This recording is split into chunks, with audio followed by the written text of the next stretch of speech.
Bonjour à tous et merci de nous retrouver pour cette nouvelle édition de 24 heures Sénat. Comme tous les mardis, les groupes politiques du Sénat se sont réunis ce matin. Le groupe socialiste accueillait Vincent Peillon, ministre de l'Éducation. Il a réagi aux rumeurs qui ont conduit certains parents à boycotter l'école hier. En cause, l'expérimentation de la théorie du genre. On écoute le ministre. Certains parents, je l'ai vu, étaient inquiets parce que des gens leur disent des choses qui sont des mensonges. On va habiller votre petit garçon en petite fille, mais enfin pas du tout. Et loin de nous, où on ne va pas leur apprendre à lire, écrire, compter. Mais si, c'est notre priorité. D'ailleurs, si vous voulez que vos enfants apprennent à lire, écrire, compter, ne les retirez pas de l'école. Il y a une contradiction, il faut les laisser et laisser les enseignants faire leur travail. Par contre, oui, c'est une des missions de l'école de promouvoir les valeurs de la République. Et les valeurs de la République, c'est l'égalité, y compris l'égalité entre les filles et les garçons. Autre temps fort de l'actualité au Sénat, c'est l'audition de Joaquim Almunia, commissaire européen chargé de la concurrence. Il s'est exprimé sur le pacte de responsabilité. On l'écoute. Je crois que c'est une très bonne orientation de la politique économique qui est nécessaire pour augmenter la croissance en France, pour créer des emplois, pour renforcer la compétitivité du système productif, des industries et pour avoir la possibilité, la base pour continuer à renforcer l'État-providence en France. C'est ce qu'on fait dans les pays d'Europe qui ont mieux réussi à faire face à cette crise.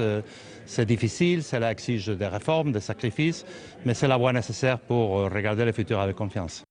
Et on découvre ensemble le programme de cet après-midi sur Public Sénat. Dans un instant, la séance consacrée au projet de loi consommation. À 18 h, preuve par 3, l'émission politique de la rédaction avec comme invité Brice Hortefeux, député européen UMP. Et on se retrouve à 19 h pour 24 heures Sénat, le journal. Mais tout de suite, place à la séance avec notre journaliste Tam Tranui. Bonjour Tam. Bonjour Delphine. Et alors aujourd'hui, on reparle du label Fait Maison en séance. Et oui, effectivement, les débats se sont concentrés en début d'après-midi sur le fait maison avec cette question: faut-il rendre le fait maison obligatoire ou facultatif? Rappelons que l'Assemblée nationale avait rendu ce label fait maison obligatoire et que le Sénat ensuite, en première lecture, l'avait rendu facultatif. Alors l'argument de ceux qui veulent le rendre facultatif, c'est pourquoi rendre obligatoire une mention que les restaurateurs auraient forcément avantage à utiliser. Du côté, en revanche, de ceux qui veulent le rendre obligatoire, notamment les socialistes, ils disent que c'est la garantie qu'il y aura une harmonisation de l'information des consommateurs, et ça, quel que soit le restaurant dans lequel ils iront. Et finalement, la Haute Assemblée s'est rangée donc à l'avis des députés et a décidé de rendre ce label fait maison obligatoire. Mais est-ce que ce label va suffire à rendre à garantir une cuisine de qualité? Écoutez, le label doit permettre de distinguer en fait les restaurateurs qui proposent des produits cuisinés sur place de ceux qui utilisent des produits sous vide ou surgelés, bref, des produits industriels. Alors, est-ce que c'est la garantie de bien manger? Clairement, non. Le fait maison, ça ne veut pas dire le bien cuisiné, et ça permet seulement de savoir qu'un produit a été élaboré sur place à partir de produits bruts. Alors, qu'est-ce que c'est un produit brut? Et bien là, la question reste, il reste difficile de répondre à cette question. Est-ce qu'une quiche faite avec une pâte feuilletée industrielle, par exemple, sera faite maison? Est-ce qu'une ratatouille fabriquée, certes sur place, mais avec des légumes surgelés, sera faite maison? Est-ce qu'il ne faudrait pas, au contraire, rendre obligatoire la mention surgelée ou industrielle sur les plats au restaurant? Vous le voyez, Delphine, il y a de nombreuses questions qui restent en suspens et à laquelle la loi ne répond pas. Merci beaucoup Tam. Alors tout de suite, direction l'hémicycle pour suivre cette séance et on se retrouve à partir de 19 h. L'ordre du jour appelle la suite de la discussion du projet de loi adopté en deuxième lecture par l'Assemblée nationale relatif à la consommation. Dans la discussion des articles, nous sommes parvenus aux articles 4 bis A et 23 en priorité. À l'article 4 bis A, je suis saisi de 3 amendements en discussion commune. Le premier, l'amendement 14. C'est vous, Monsieur Labbé? Eh bien, vous avez la parole.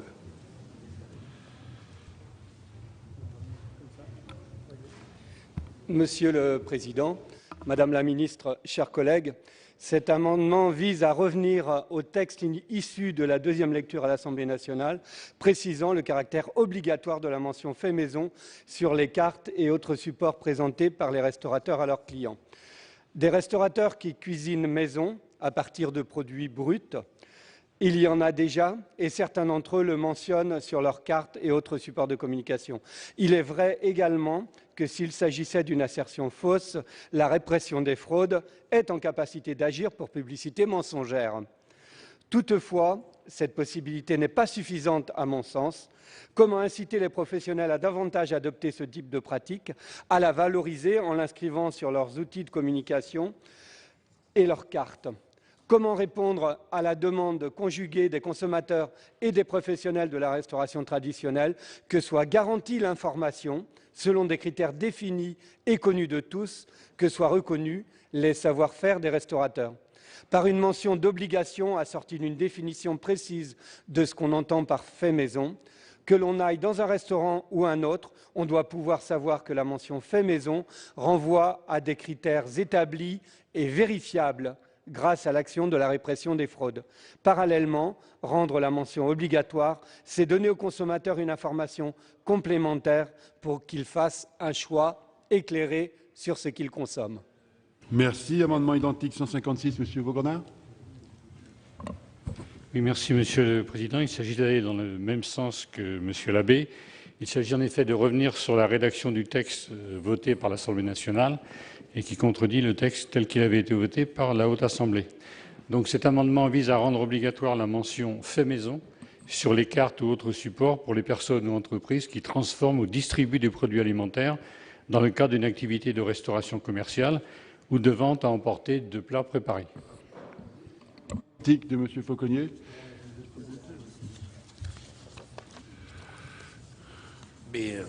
Pour la même raison donc, qui vient d'être indiquée, on demande le rétablissement du caractère obligatoire. J'ai longuement défendu cet amendement à la première lecture. Je suis convaincu que le caractère obligatoire de la mention est nécessaire à la bonne information des consommateurs qui réclament cette mesure, qu'elle permettra de renforcer la confiance au plus grand bénéfice des restaurateurs eux-mêmes. Donc je vous invite bien entendu à revenir sur cette proposition et de voter cet amendement, ces trois amendements. Merci, pour lequel vous avez donné un avis favorable. Madame la ministre, l'avis du Gouvernement. Merci, Monsieur le Président. Même avis, en effet, que le rapporteur. La volonté du gouvernement est bien de traduire dans la loi les avancées significatives pour davantage de transparence que demandent les consommateurs.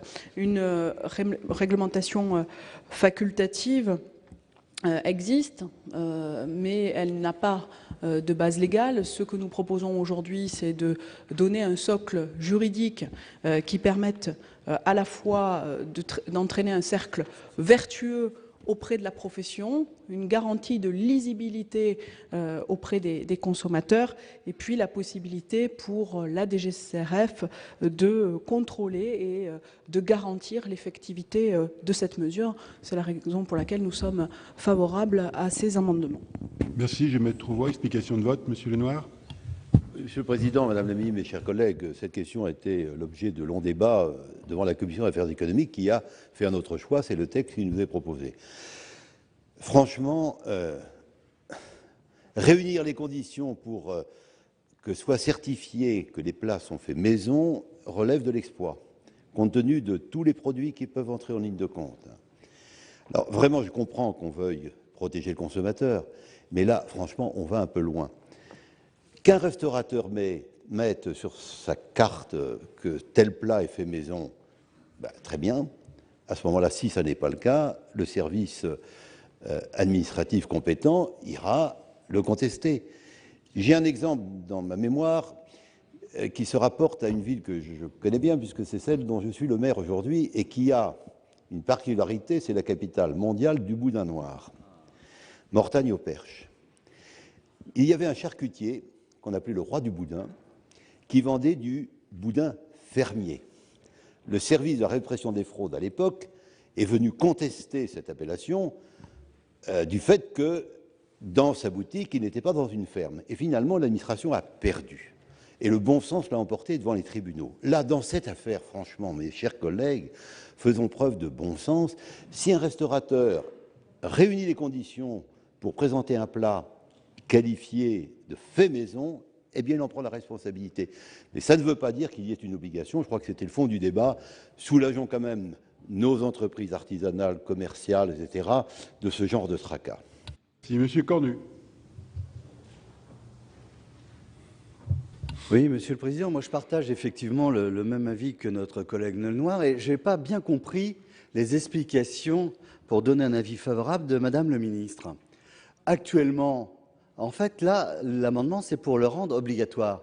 Mais actuellement, rien n'empêche les restaurateurs de dire que c'est fait maison. Et rien n'empêche la DGCCRF de contrôler si c'est fait maison. Ce n'est pas le fait qu'on rende obligatoire qui va permettre à la DGCCRF de pouvoir contrôler. Elle peut le faire dès maintenant, dès à présent. Et je trouve qu'on va un petit peu trop loin parce qu'en plus, dans les produits, comme l'expliquait très bien notre collègue, parfois on a à la fois du mixte, fait maison et pas fait maison, sur le même plat. Alors comment on va faire? Franchement, je pense qu'on n'est pas à l'abri de contestations et de recours sur ce problème-là, et je pense qu'on va trop loin de le rendre obligatoire. Merci, Monsieur Well.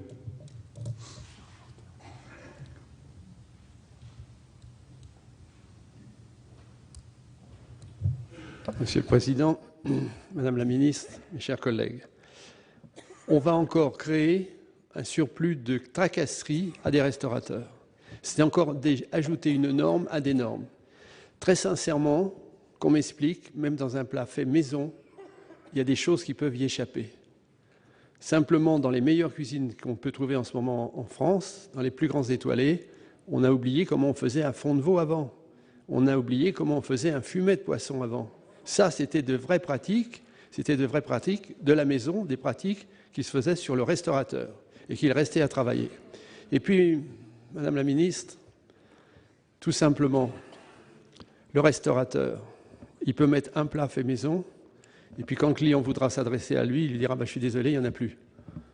Et ça n'empêchera pas de travailler sur d'autres produits. C'est quelque chose qui sera invérifiable. Monsieur Bourquin.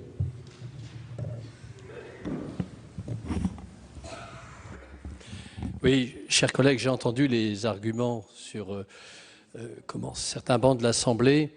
Il s'agit de défendre une cuisine de qualité. Il s'agit de défendre aussi un beau métier, certainement un des plus beaux métiers du monde, celui qui donne du plaisir aux personnes. Et vous n'êtes pas sans savoir que 80% de la cuisine est devenue industrielle, y compris dans les restaurants indépendants, et qu'il nous faut réagir contre cela. Je trouve que les boulangers l'ont fait avec un panache et avec une réussite assez remarquable. Ils ont vu que leur profession partait à volo et ils se sont organisés et sur une charte de qualité, ils ont voulu relever le gant de la qualité. Et là, cette façon où ils l'ont fait a donné des exemples remarquables. Et maintenant, nos boulangers sont devenus vraiment, concernant le symbole de la qualité, et il faut maintenant faire en sorte de faire la même chose concernant la cuisine. Et faisons en sorte que ce beau métier puisse se transmettre, faisons en sorte que la cuisine française, qui est classée au patrimoine mondial, puisse demain continuer à être une grande cuisine, où quand les touristes viennent en France, ils puissent apprécier cette cuisine, qui ne sera pas une cuisine industrielle, mais qui sera une cuisine transformée. Je ne veux pas jeter l'opprobre sur la cuisine industrielle, mais le consommateur doit savoir ce qu'il y a dans son assiette. Mais le consommateur doit savoir lorsque un cuisinier a transformé ou si c'est de la cuisine micro-ondes. Et de ce point de vue, je crois que les amendements qui sont proposés et les interventions qui se sont prononcées sur cette question sont des interventions importantes. Relevons le gant de la qualité et faisons en sorte qu'on n'ait pas à regretter un jour d'avoir laissé partir notre cuisine et faire en sorte ce qu'ont fait nos collègues le boulanger quand ils ont relevé le gant de la qualité. Voilà, chers collègues, c'est vraiment une question de société. Moi, dans la ville d'Audincourt, où je suis maire, j'ai mis une restauration bio en place, avec des cuisiniers qui transforment. On m'a dit, oui, ça va coûter très cher. Eh bien, je peux vous dire, dans les réalisations municipales que j'ai, c'est certainement la seule qui a vraiment, je dirais, une aura, Parce que le fait que de rapprendre le goût de nouveau à des enfants, d'avoir des cuisiniers qui se promènent au milieu d'eux, leur apprendre que ce que c'est qu'un petit pois, toutes ces questions-là font que l'initiation au goût est quelque chose d'essentiel.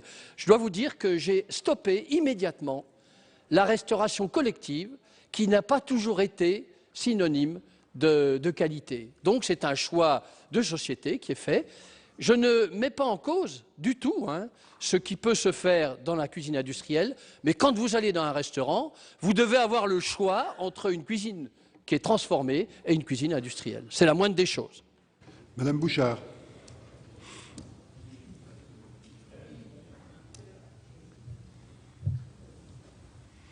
Oui, si on me permet une petite plaisanterie, ayant assisté au débat hier soir, je voulais savoir si les huîtres diplodoïdes étaient faites maison ou pas. Donc, pour alimenter le débat, voilà. Mais il n'empêche que, ensuite, la filière des boulangers a créé elle-même je dirais, sa renommée et n'est pas passée par le législateur. Donc, c'est important à prendre en compte. Et puis, j'ai franchement l'impression que nos amis, que je considère restaurateurs, se sentent vraiment fléchés et que c'est un procès un mauvais procès qu'on leur rend entre la hausse de la TVA et maintenant un amendement qui n'est pas applicable parce que vous ne savez pas faire la cuisine, messieurs. Vous ne savez pas de quoi vous parlez. Donc, dans des plats, excusez-moi, eh bien, dans des plats, il n'est pas si évident que ça de ne faire que du fait maison avec des produits de très grande qualité et qui sont classés numéro 1 et qui font la renommée de la France. Merci. Madame Dini, s'il vous plaît. Madame Dini. Monsieur le Président, moi j'avoue que je ne comprends rien à cette discussion. Je dois être un peu... On est dans une période où effectivement on essaie de revenir aux choses simples, le plus possible venant de producteurs qu'on connaît, et on se targue soit à la maison, soit au restaurant, d'avoir des produits faits maison. À la maison, on est content de dire « ah ben, j'ai fait entièrement ce plat », sauf que je n'ai pas tué le veau avec lequel je fais la blanquette. Le restaurateur, le boulanger, qui fait du pain selon la tradition, l'affiche sur sa vitrine. Et celui qui fait du mauvais pain le vend très mal. Donc le restaurateur qui fait du fait maison, il a tout intérêt à le dire. Et si ce n'est pas fait maison, il ne le dit pas. Et il peut très bien, dans le même restaurant, avoir des choses qui sont faites entièrement maison, à demi-maison, pas du tout maison. Et nous donnons les moyens de contrôler ce qui est fait maison et fait maison. Donc tout l'intérêt du restaurateur, c'est d'avoir un maximum de produits faits maison. Pourquoi est-ce que vous voulez leur imposer de mettre fait maison? Il va le mettre de toute façon parce qu'il y a intérêt. Donc je ne comprends pas. Moi j'avoue que je ne comprends pas. Pourquoi on ne peut pas mettre seulement, pourquoi on ne peut pas garder, peuvent préciser. Après tout, si quelqu'un fait des trucs maison et qu'il n'a pas envie de le mettre, c'est quand même son droit.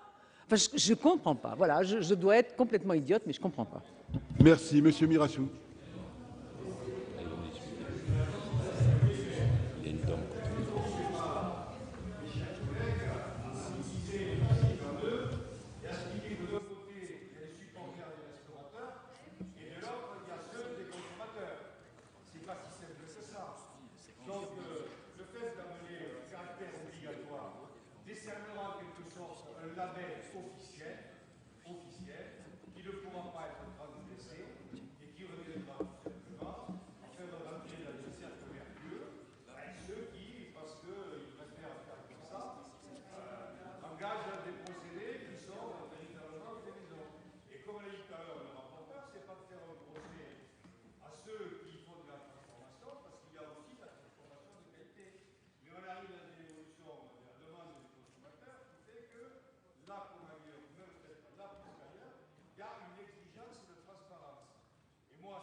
eh bien, seront dans l'obligation de l'écrire. Où est le scandale? Et là, vous avez été 4 ou 5 à essayer d'expliquer que sur le plan réglementaire ou de la vérification, ça allait entraîner des choses très difficiles à réaliser. Moi, ce qui nous intéresse là, c'est, encore une fois, de prendre le parti du consommateur, mais sans négliger aussi le fait qu'il doit y avoir une forme de correspondance entre ceux qui fabriquent, ceux qui élaborent et puis ceux qui mangent. C'est très simple, en fin de compte. Monsieur Cointat. Oui, Monsieur le Président, Madame la Ministre, mes chers collègues, contrairement à certains de mes collègues, je serais plutôt favorable à ce texte, mais à la condition qu'il reste cohérent. Or, hier soir, quand je suis intervenu pour demander à Monsieur le Ministre s'il ne serait pas préférable d'indiquer obligatoirement sur les emballages que les huîtres dont on parlait tout à l'heure étaient nées en mer ou en écloserie, il a dit non, il faut laisser la liberté. Laissons la liberté de choisir, et d'ailleurs, les ostréiculteurs comprendront très vite qu'ils ont intérêt à mettre né en mer quand c'est le cas. Mais là, nous sommes dans la même situation, alors pourquoi vouloir imposer là et pas imposer dans un autre cas? Voilà pourquoi je vous demande la cohérence. C'est une simple cohérence, car ça ne changera rien sur la qualité, monsieur le rapporteur, vous le savez très bien, mais je pense que notre texte sera beaucoup plus solide s'il est cohérent. Merci. Monsieur Labbé.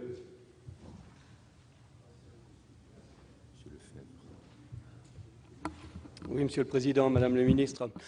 Il faut reconnaître qu'on assiste depuis un certain nombre de temps à un espèce de glissement favorable à la cuisine préparée à l'usine, qui n'est pas mauvaise en soi, mais qui n'est pas du tout la même que la cuisine fait maison. Comme ça a été dit à propos de la qualité, c'est de redonner place à la qualité aux gens qui font le choix de la qualité et que le consommateur le sache. Et c'est ainsi que l'on pourra faire bouger des pans entiers de notre agriculture et de notre agriculture de proximité.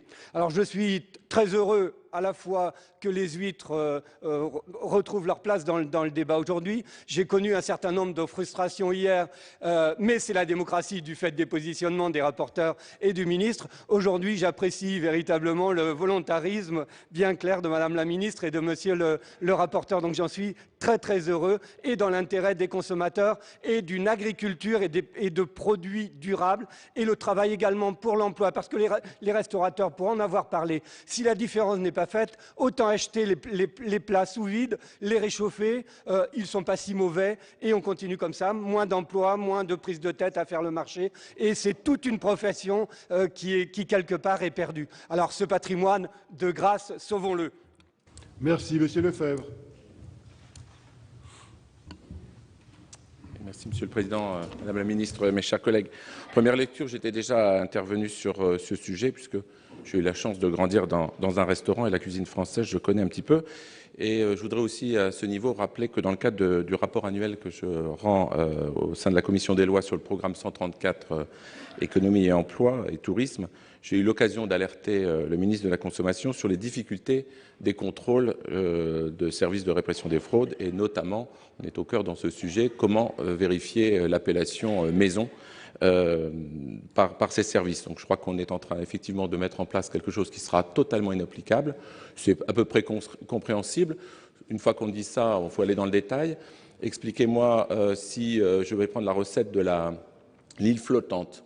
Alors vous prenez une île flottante et vous prenez de la crème anglaise qui sort d'une brique. Par contre, vous battez les œufs en neige et vos œufs sont effectivement maison, mais vous rajoutez un élément. Le fait d'avoir assemblé, ça sera considéré comme maison parce que fabriqué dans la cuisine. Même chose avec les tartes. Et on a beaucoup actuellement en restauration, et je suis comme vous, on est dans les restaurants, dans les brasseries, aussi bien ici à Paris que dans nos circonscriptions. Vous avez la tarte maison. Parfois, le fond de tarte a été acheté chez un fournisseur. La garniture est là. Alors, ça a été assemblé. Alors, c'est de l'assemblage. Alors, attention, je pense que beaucoup se sont exprimés justement pour défendre l'intérêt de la cuisine française qui doit être justement mis à son point d'honneur et à mettre en avant. Mais on va au contraire galvauder les choses et plus personne croira à ce label fait maison parce qu'il est totalement invérifiable et inapplicable en l'espèce. Donc il faut être très attentif. Au moment où, du côté du gouvernement, on nous a beaucoup parlé du choc de simplification, je m'étonne qu'on rajoute encore une contrainte sur une profession qui a déjà subi suffisamment de réglementation tatillonne. Et encore une fois, personne, je dis bien personne, ne pourra vérifier la réalité de ce fait maison. Merci, Monsieur Lasserre.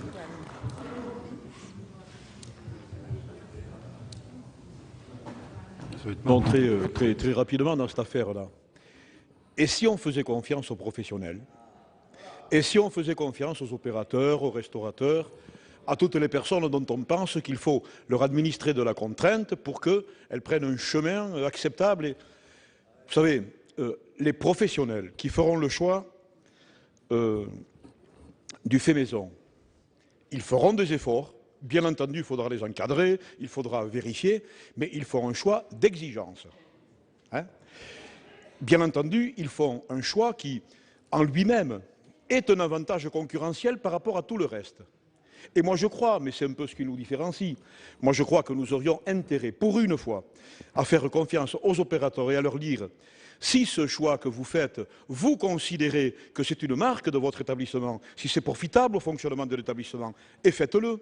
N'oublions pas que dans les cartes qu'ils proposeront, il y aura le fait maison, il y aura tout le reste. En soi, le fait maison peut être dévalorisant du reste d'ailleurs, qui n'est pas non plus dénué de qualité d'ailleurs. Alors moi simplement je dis, pour une fois, et surtout ça devrait être fait au niveau du Sénat, faisons confiance aux opérateurs qui feront le choix de l'exigence, qui vont en soi obtenir un avantage concurrentiel et disons-leur tout simplement, à condition bien entendu que ce soit cadré, que ce soit vérifié, exploitez votre avantage concurrentiel comme vous le souhaitez, sans contrainte, sans obligation. Je crois que c'est beaucoup plus profitable, à la fois à la protection du consommateur, à la relance de l'économie et à la notoriété de la cuisine française.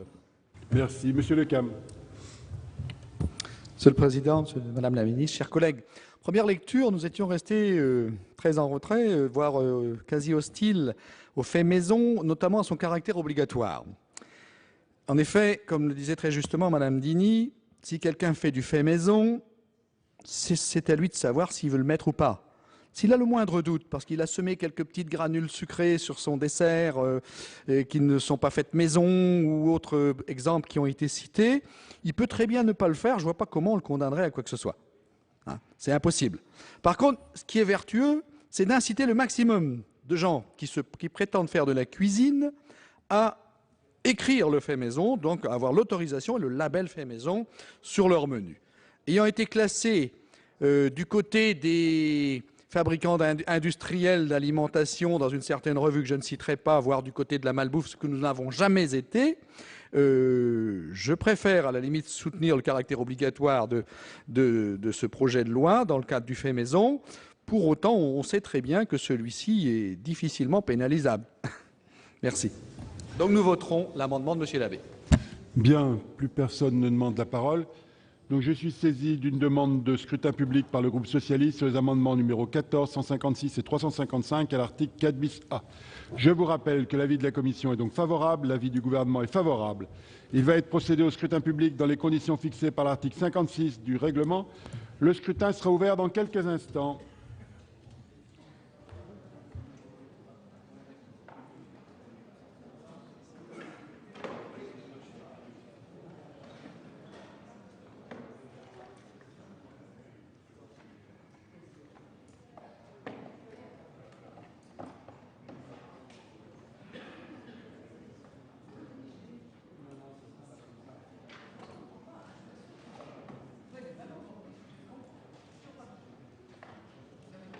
Le scrutin est ouvert. Comme ici.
De voter, le scrutin est clos. J'invite mesdames, messieurs les secrétaires à bien vouloir dépouiller.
Résultat du scrutin numéro 124 sur les amendements numéro 14, 156 et 356. Nombre de votants 347. Nombre de suffrages exprimés 347. Pour l'adoption 177, contre 170. Le Sénat a adopté. À l'article 4 bis A, je suis saisi d'un amendement numéro 4. Monsieur Labbé. Monsieur le Président, Madame la Ministre, chers collègues. Si l'obligation de mention est une information importante pour le consommateur qui lui permet de faire son propre choix dans l'offre de restauration, éclairée des modes de préparation retenus par le restaurateur, la caractérisation de cette mention, c'est-à-dire ce que l'on entend par fait maison, permet de garantir l'harmonisation des informations apportées au consommateur. C'est l'une et l'autre qui rendent le dispositif pertinent. L'obligation de mention sans caractérisation est inopérante. La caractérisation sans obligation de mention est inutile. Lors de la réunion de la Commission des affaires économiques, Monsieur le rapporteur a, à très juste titre, souhaité éviter les risques de contournement par les enseignes de la mention fait maison, des enseignes verticalement intégrées, utilisant à mauvais escient la définition du surplace inscrite dans cet article et caractérisant le fait maison. Je partage cette crainte de voir alléguer par ce type d'enseignes indélicates qu'un plat fabriqué dans leurs propres usines serait fait maison, même s'il parcourt entre la dite usine et le lieu de restauration plusieurs milliers de kilomètres, passant de congélateurs en congélateurs. Toutefois, je ne partage pas la conclusion renvoyant à une définition en décret. Je propose de rétablir dans l'article la définition du surplace, mais en la précisant. Pour ce faire, je propose par cet amendement l'utilisation du terme « établissement », préféré à celui d'entreprise. L'INSEE définit l'entreprise comme la plus petite combinaison d'unités légales qui constitue une unité organisationnelle de production de biens et de services jouissant d'une certaine autonomie de décision, notamment pour l'affectation de ses ressources courantes. Et l'établissement comme une unité de production géographiquement individualisée, mais juridiquement dépendante de l'entreprise. Un établissement produit des biens ou des services. Ce peut être une usine, une boulangerie, un magasin de vêtements, un hôtel d'une chaîne hôtelière, la boutique d'un réparateur de matériel informatique, etc. L'établissement, unité de production, constitue le niveau le mieux adapté à une approche géographique de l'économie. Eu égard à l'idée portée par la définition du fait maison, le terme établissement convient ici donc à la notion d'unité de production que ne porte pas le mot entreprise. Je vous remercie. Merci. Avis de la Commission, Monsieur le rapporteur. Je considère que cet amendement est satisfait par le texte suite à l'adoption en commission d'un amendement que j'avais proposé la semaine dernière. Je rappelle que ma proposition, le Sénat, avait étendu en première lecture le dispositif du fait maison pour permettre à des restaurateurs ou à des traiteurs qui vendent en dehors de lieux de production des plats, par exemple, sur un marché, de pouvoir bénéficier du label fait maison. La rédaction retenue prévoyait que lorsque la prestation de services de restauration ou la vente de plats préparés a lieu en dehors de l'établissement des professionnels, sur place s'entend au sens de préparer dans des locaux de l'entreprise qui commercialise le plat ou le service. Or, cette rédaction pouvait peut-être permettre un contournement de la loi par des enseignes verticalement intégrées, pour éviter ce contournement et prendre des dispositions répondant aux cas concrets de détournement envisageables. J'ai renvoyé à un décret la définition du fait maison dans le cas où le lieu d'élaboration peut être différent du lieu de consommation ou de vente. Donc, avis défavorable. Merci. Avis du gouvernement, Madame la Ministre. Merci, Monsieur le Président. Même avis, effectivement, que le rapporteur. Vous le savez, un amendement en commission a été adopté, prévoyant qu'un décret d'application serait pris pour pouvoir couvrir l'ensemble des cas de figure qui peuvent se présenter. Le rapporteur vient de citer à juste titre le traiteur, qui peut disposer de plusieurs lieux de vente ou vendre ses produits sur des marchés de plein air. La définition du fait sur place, du réalisé sur place, peut donc se trouver sujette à caution si on précisait tout cela dans la loi, au risque d'oublier un certain nombre de situations. C'est la raison pour laquelle je suis favorable à ce que ce décret puisse sécuriser dans son ensemble l'élaboration et la définition du fait maison et la notion sur place, pour éviter effectivement certaines dérives que vous avez justement pointées du doigt, mais en même temps soutenir certains professionnels comme les traiteurs ou d'autres professionnels qui pourraient véritablement dans leur établissement proposer des produits faits maison, élaborés sur place, transformés à partir de produits bruts, qui est la définition exacte, et éviter ainsi toutes sortes de contentieux. Il n'est pas du niveau de la loi de détailler à ce point-là. C'est la raison pour laquelle je souhaiterais que vous puissiez retirer cet amendement, ou à défaut, avis défavorable. Merci. Monsieur Labbé. Vous aurez compris que lorsque je suis extrêmement convaincu par mes amendements, je suis très tenace. Mais Madame la Ministre, vous m'avez convaincu et je le retire. Un amendement retiré. À l'article 4 bis A, je vous ai dit 2 amendements en discussion commune. L'amendement numéro 267 de Monsieur Well.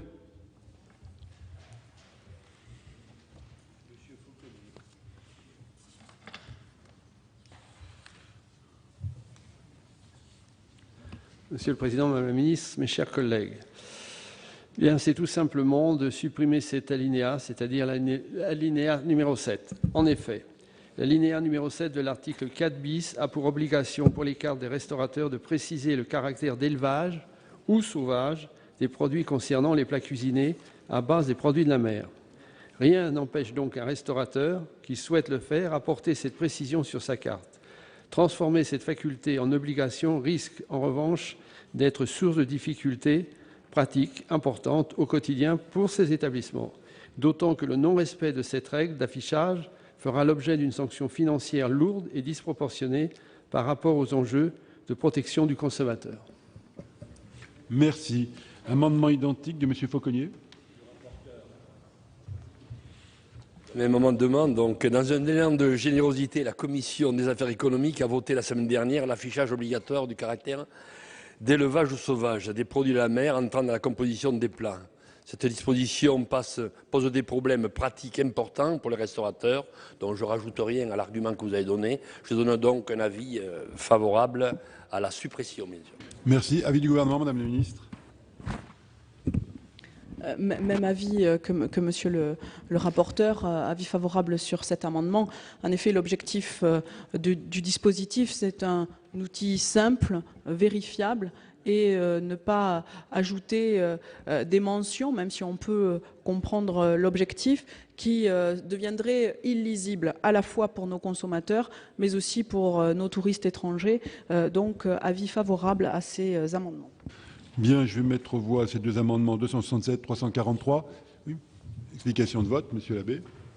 Oui, Monsieur le Président, Madame la Ministre, chers collègues, les amendements se suivent et ne se ressemblent pas.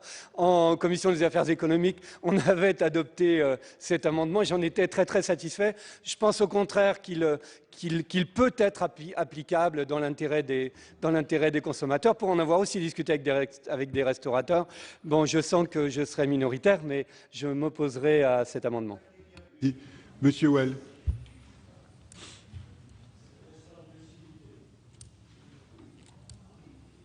Je remercie Madame la Ministre, je remercie Monsieur le rapporteur, car effectivement, ce n'est pas une obligation.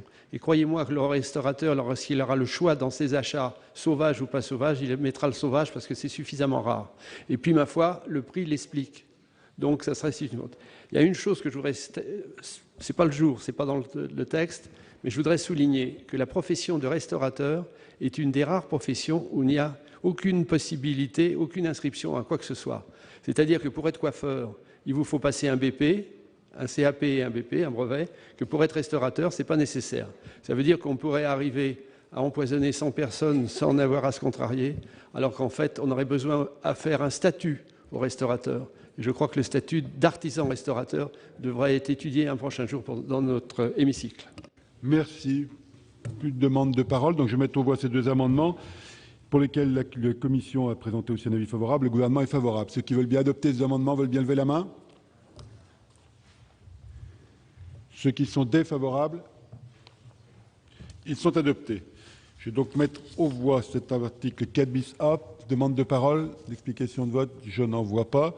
Ceux qui sont favorables à cet article 4 bis A veulent bien lever la main. Ceux qui sont défavorables, il est adopté. Article 23, je suis saisi deux amendements en discussion commune, le 110 et le 111 de M. Tandonnet. Pardon, excusez-moi, monsieur le rapporteur.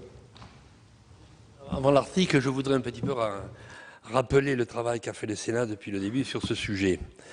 En première lecture, pour l'essentiel, à l'initiative de notre commission des affaires économiques, le Sénat a renforcé la coopération entre l'Institut national de la propriété industrielle, l'INPI, et l'Institut national de l'origine et de la qualité, l'INAO, en adoptant un amendement qui systématise la consultation de l'INAO lors de l'homologation du cahier des charges des indications géographiques non alimentaires.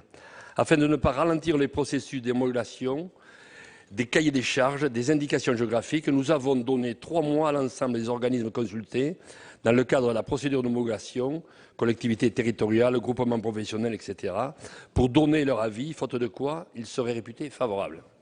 En deuxième lecture, nous avons d'abord en commission amélioré l'efficacité du dispositif. Tout d'abord en facilitant le déclenchement de la consultation de l'INAO par l'INPI. Elle doit intervenir lorsque la dénomination d'une indication géographique artisanale ou industrielle peut créer un risque de confusion avec la dénomination d'un AOP ou d'un IGP agricole. Ensuite, en accélérant la durée des procédures d'homologation dans l'intérêt des professionnels. La phase de consultation a été ramenée à 2 mois, ce qui est suffisant pour émettre un avis sur un cahier des charges. Enfin, nous avons actualisé la rédaction de l'article L. 722.1 du Code de la propriété intellectuelle pour l'adapter à l'évolution de la réglementation européenne. Je propose à présent de franchir encore 2 pas décisifs. Le premier consiste à préciser la portée exacte de la protection au titre de l'IGP et affirmer que les indicateurs géographiques protégés ne peuvent pas devenir génériques. Le second a pour but de consolider le lien entre le territoire et le produit non agricole en distinguant la personnalité globale du produit et ses composants. Je suis convaincu que cette construction progressive aboutira à un outil de protection à la fois efficace et complet. J'aurais presque envie de reprendre l'image du couteau suisse juridique pour décrire le résultat que nous ciblons. Tout ça pour dire que sur ce sujet, qui est un sujet qui a défrayé un peu la chronique, on a essayé les uns les autres de faire preuve de pragmatisme, tout en respectant quand même des principes assez fondamentaux, c'est-à-dire la volonté que l'ancrage territorial ait du sens. Voilà. Je vous remercie. Merci, monsieur le rapporteur. Donc, je suis saisi de 2 amendements en discussion commune, le 110 et le 111 de monsieur Tandonnet. Merci, monsieur le président. Oui, Madame la Ministre, ces amendements s'inscrivent donc dans la construction qui vient d'être rappelée par notre rapporteur. Mais ce que je pense, c'est qu'il n'y a pas une économie différente, une économie artisanale, industrielle ou agricole. Et donc, je demande que les moyens qui sont mis en action pour protéger les appellations d'origine et les indications géographiques soient étendus au monde agricole. Donc, l'amendement 110, cet amendement propose d'harmoniser la procédure d'opposition pour tous les organismes gérant et protégeant les indications géographiques. Il ouvre la procédure d'opposition à l'enregistrement de marques pour toutes les appellations d'origine et indications géographiques, tous produits confondus. Les appellations d'origine et les indications géographiques sont des droits de propriété intellectuelle qui ne peuvent bénéficier d'une protection différenciée selon le type de produit. L'amendement numéro 111, le projet de loi ouvre un droit d'opposition au profit des organismes de défense et de gestion protégeant les produits non agricoles sous indication géographique. Une telle évolution est légitime pour apporter une protection efficace pour lutter contre les abus en matière d'utilisation de noms géographiques. Afin d'apporter à ce projet une cohérence, il convient d'étendre le droit d'opposition aux organismes qui ont pour mission de contribuer à la protection des appellations d'origine protégées et des indications géographiques, INAO, organismes de défense et de gestion des interprofessions agricoles. Je crois que je suis dans la continuité de ce que vient de décrire le rapporteur. Avis de la Commission, Monsieur le rapporteur, sur ces deux amendements.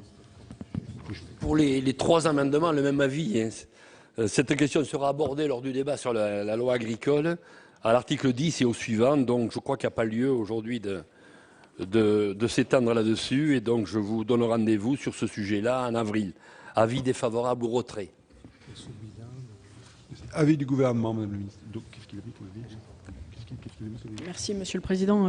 Même avis que Monsieur le rapporteur, puisque l'objectif poursuivi par votre amendement est désormais satisfait par l'article 10 bis du projet de loi d'avenir pour l'agriculture, l'alimentation et la forêt. Ce projet de loi prévoit en effet la possibilité pour l'INAO, sur information des organismes de défense et de gestion des AOP et IGP agricoles, de s'opposer à une marque dès lors qu'il y a un risque d'atteinte au nom, à l'image, à la réputation ou à la notoriété de l'IGP ou l'AOP. Il était nécessaire d'encadrer plus spécifiquement ce droit d'opposition compte tenu de la charge de travail nouvelle imposée à l'INPI par cette ouverture.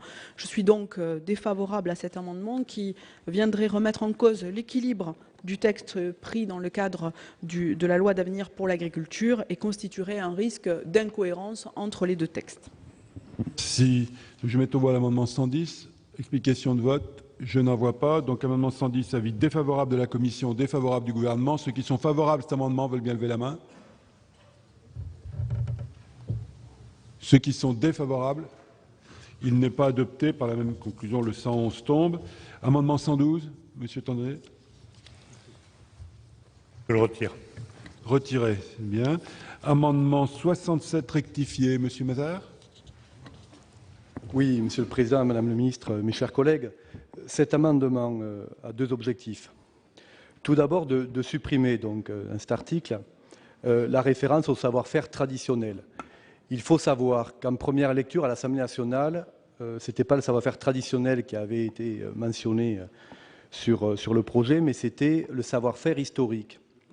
Le savoir-faire historique a été supprimé ici, en première lecture, donc au Sénat.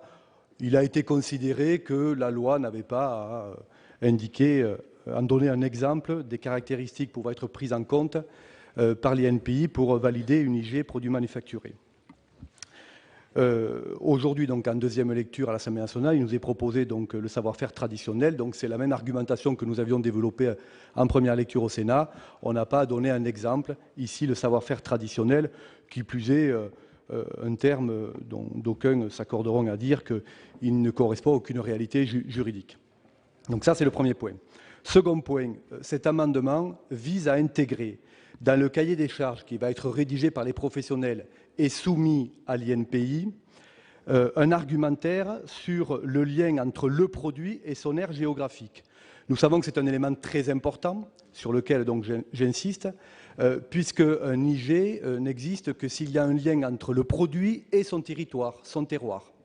Et donc, il sera indispensable que les professionnels, quand ils voudront faire homologuer donc, un cahier des charges en vue d'une reconnaissance IG pour un produit manufacturé, qu'ils développent bien cette argumentation sur le lien entre le produit et son territoire, comme cela d'ailleurs se fait pour les produits agroalimentaires en vue d'une reconnaissance d'AOP ou d'IG produits agroalimentaires. Merci. Avis de la Commission, monsieur le rapporteur.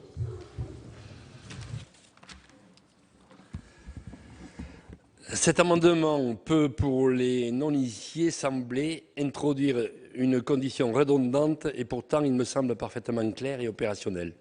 Pour en éclairer le sens, je souligne la distinction entre, d'une part, la personnalité globale d'un produit qui peut se rattacher à un territoire et, d'autre part, les composantes de ce produit dont il convient également de vérifier le socle territorial. Je suggère d'accepter cet amendement à condition d'y réintroduire la notion de savoir-faire traditionnel introduit par les députés, en particulier le député Chassaigne, afin de bien marquer le caractère consensuel de ce 56e alinéa du texte. Donc, ça veut dire favorable, sous réserve que vous acceptiez de réintroduire le savoir-faire traditionnel. Je reprends exactement, je relis donc le sous-amendement en quelque sorte. Hein. C'est le suivant. Quatrièmement, la qualité, la réputation, le savoir-faire traditionnel ou les autres caractéristiques que possède le produit concerné et qui peuvent être attribuées essentiellement à cette zone géographique ou à ce lieu déterminé, ainsi que les éléments établissant le lien entre le produit et la zone géographique ou le lieu déterminé associé. Voilà. Merci. Monsieur Mazard. Oui, alors si je comprends bien, le rapporteur s'accorde sur la moitié de mon amendement. Donc je vais le rejoindre sur la première moitié pour que cet amendement puisse être, je l'espère, adopté par la Haute Assemblée. Donc vous le modifiez. Donc cet amendement devient de votre part le 67 rectifié bis et qui dira la qualité, la réputation, le savoir-faire traditionnel ou les autres caractéristiques et la phrase continue. On est d'accord? C'est ça. D'accord. Donc avis du gouvernement, Madame la Ministre, sur cet amendement rectifié bis.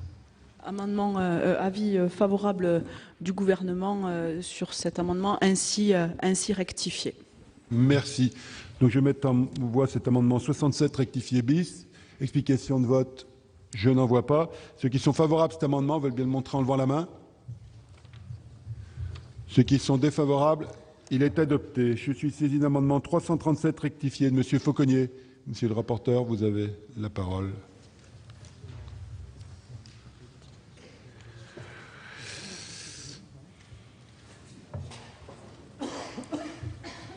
Le 337. 337 rectifié.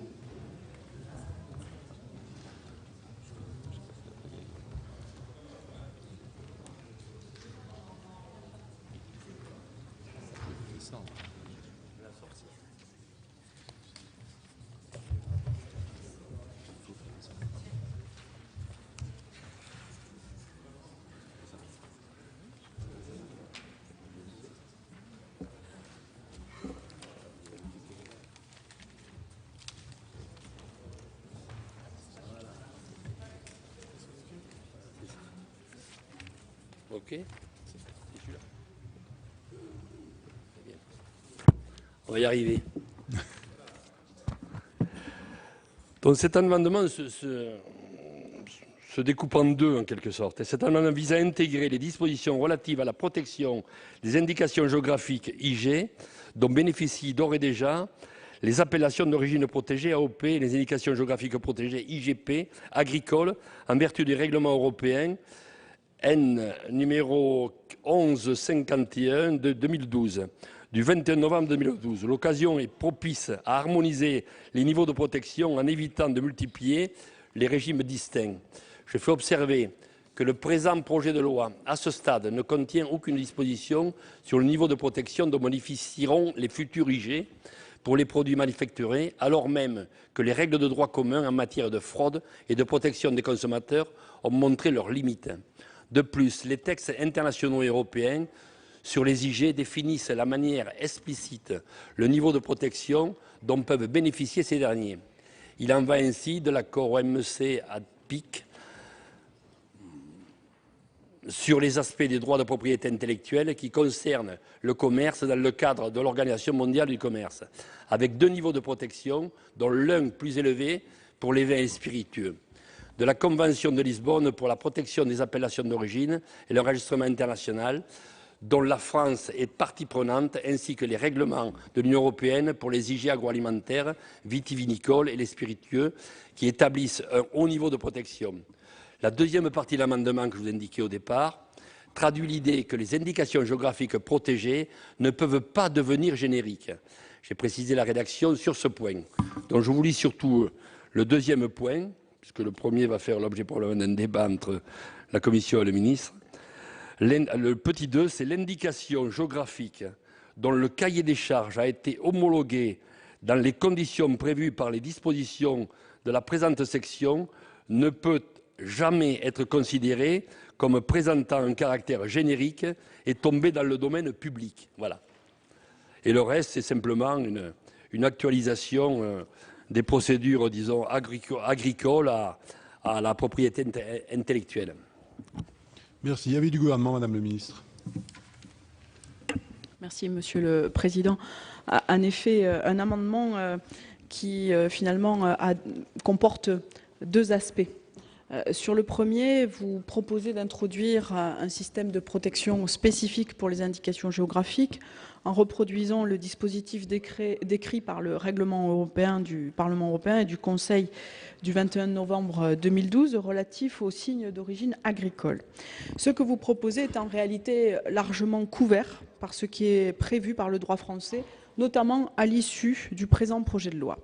Nous aurons en effet deux types de protection pour les indications géographiques. D'une part, une protection pénale par l'intermédiaire de l'article L115-16 du Code de la consommation, dont les dispositions ont été étendues aux indications géographiques artisanales et industrielles par l'article 24 du projet de loi.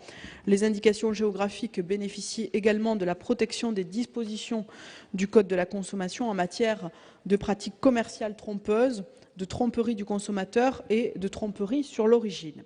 D'une part, et d'autre part, une protection civile, puisque l'article L722-1 du Code de la propriété intellectuelle prévoit que toute atteinte portée à une indication géographique engage la responsabilité civile de son auteur.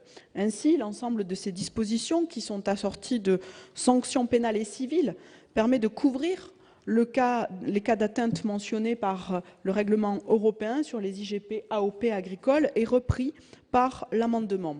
À titre d'exemple, seront punis par des sanctions pénales 2 ans d'emprisonnement et 300 000 € d'amende et par des dommages et intérêts le fait d'utiliser ou tenter d'utiliser frauduleusement une indication géographique, le détournement ou l'affaiblissement de la réputation d'une IG, le fait d'utiliser un mode de présentation faisant croire ou de nature à faire croire qu'un produit bénéficie d'une indication géographique, la tromperie sur l'origine du produit. Vous le voyez, nous couvrons déjà l'ensemble des cas que vous énumérez dans votre amendement. En outre, le dispositif de protection que vous proposez est inopérant dans la mesure où aucune sanction n'est prévue pour en assurer le respect. Il serait inefficace et porterait atteinte à la lisibilité de l'ensemble du dispositif que nous introduisons dans ce projet de loi. C'est pourquoi, sur cette partie-là, j'émets un avis défavorable à votre amendement. En revanche, votre seconde proposition, qui vise à empêcher que des indications géographiques deviennent des noms génériques, des noms communs, cette précaution n'est pas inopportune, mais ne peut s'appliquer aux noms qui sont déjà devenus génériques. C'est en ce sens que je vous propose de sous-amender votre amendement, notamment en inscrivant cette précaution dès l'alinéa 22 définissant les indications géographiques. Merci. Monsieur le rapporteur. Madame la ministre, je comprends bien qu'effectivement, un peu dans tous les codes, on retrouve le contenu de ce qu'on a mis ici dans cette première partie. Simplement, ce qu'on souhaitait, nous, c'est que nous rassemblions tout ça pour une meilleure lisibilité, puis en plus pour montrer tout l'intérêt de la création de cette IG, qui est quand même un moment important par rapport à ce qui était fait antérieurement dans le domaine agricole. Donc moi, personnellement, je souhaite que nous le maintenions. C'est lisible, c'est plus clair. Certes, il n'y a pas les sanctions, mais les sanctions, on pourra aller les chercher là où vous dites qu'elles sont. Hein. Et ça me semble aussi envoyer un message important, on a fait des IG, hein, et on dit clairement, en rassemblant tout ce que ça peut comporter comme protection, on le rassemble dans un texte, dans une en-tête, et ça me semble très important pour le travail du Sénat. Voilà. Bien, donc l'amendement est maintenu. Je maintiens mon amendement. Pardon ? Non, c'est plus sur le possible. deuxième, oui, je suis d'accord. Voilà. Sur le générique, on est d'accord, il n'y a aucun problème. Mais on peut pas sous-amender. Pardon ? Attendez, on ne peut pas sous-amender l'alinéa. Vous avez dit quel alinéa 22, il est déjà voté. On peut pas Moi, je revenir en maintiens arrière. l'amendement tel qu'il est. Voilà. On ne peut pas revenir en arrière sur l'alinéa 22. C'est l'amendement tel qu'il est. Donc, si j'ai bien compris l'amendement, Madame le Ministre, sur l'amendement tel qu'il est rédigé, vous êtes défavorable. D'accord. Sinon, il faut que j'enlève le premier. Si je prends l'amendement du ministre... Non, mais c'est pas possible. Parce que non, c'est pas... Non, mais le début. Non, mais le deuxième partie de l'amendement ne peut pas être modifié. Le deuxième partie ne peut pas être modifié, ça modifie l'article alinéa 22 qui lui-même a déjà été voté. Donc c'est plus possible. Donc l'amendement est maintenu tel que ? D'accord. Donc le gouvernement est défavorable, on est bien d'accord. Explication de vote. Il n'y en a pas. Ceux qui sont favorables à cet amendement, présenté par la Commission, veulent bien le montrer en levant la main.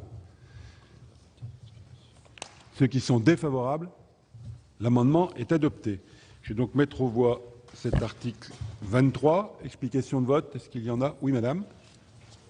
Oui, Monsieur le Président, Madame la Ministre, brièvement, je voudrais dire que je me réjouis de pouvoir voter cet article 23. Il a été à l'origine de beaucoup de démarches, de rencontres et d'explications, et j'espère qu'au fond, en faisant ce que nous avons fait cet après-midi, pas facile à comprendre pour un profane, certes, mais je fais confiance au rapporteur. Je me dis que si nous avons facilité l'écriture du cahier des charges, qui devra maintenant s'écrire par les professionnels, eh bien, nous aurons fait une œuvre salutaire, et donc je pense que c'était utile de préciser tout cela. Merci. Monsieur, chers collègues. Oui, Monsieur le Président, je prends également la parole pour d'abord pour remercier Madame le Ministre qui a pris à bras le corps un dossier qui était important pour nos territoires et pour notre économie et l'économie de nos territoires. On entend souvent parler du Made in France, qui est une notion dont on a du mal aujourd'hui à cerner véritablement les contours. Là, ce n'est pas du Made in France, c'est du Made in territoire français. Et chacun de nos territoires donc, aura l'occasion de développer une économie reconnue au travers un label des produits manufacturés, donc produits sur l'ensemble de nos départements. Et je crois que ça, c'est important parce qu'on amène une plus-value à des produits locaux et c'est une économie qui n'est pas délocalisable. Donc voilà, je crois que c'est une étape importante que nous avons faite aujourd'hui.